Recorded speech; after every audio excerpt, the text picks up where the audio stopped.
যুবভারতীর বিশৃঙ্খলায় কড়া বার্তা রাজ্যপালের তরফ থেকে। পুলিশের ভূমিকা নিয়েও কড়া বার্তা দিয়েছেন রাজ্যপাল। শুধু তাই নয়, আয়োজকদের গ্রেপ্তারের দাবিও জানিয়েছেন তিনি। দর্শকদের টাকা ফেরত দিতে বললেন রাজ্যপাল।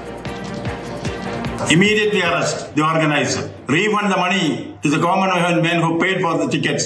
Government should have a standard operating procedure for such large congregations which take place in the city. We see lack of management, lack of planning, lack of supervision here. These things are to be taken care of. The police have failed the people of Bengal. The police have failed the government. And secondly, where are the police? Bengal is shocked. Order a judicial inquiry into the incident.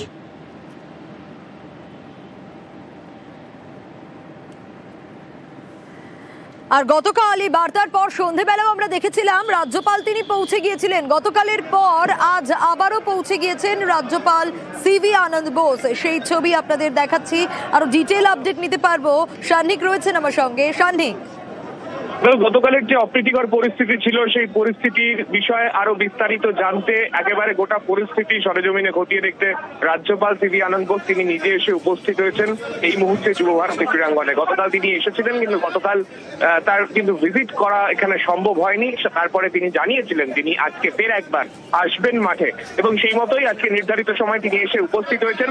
যখন একদিকে এখানে আমরা দেখতে পাচ্ছি রাজ্যপাল CV আনন্দ বোস তিনি নিজে যখন উপস্থিত হয়েছেন, পাশাপাশি অত্যন্ত গুরুত্বপূর্ণ যে তদন্ত কমিটি গঠন করা হয়েছে রাজ্য সরকারের তরফে, সেই তদন্ত কমিটিও কিন্তু এই মুহূর্তে যুবভারতী ক্রীড়াঙ্গনে রয়েছেন।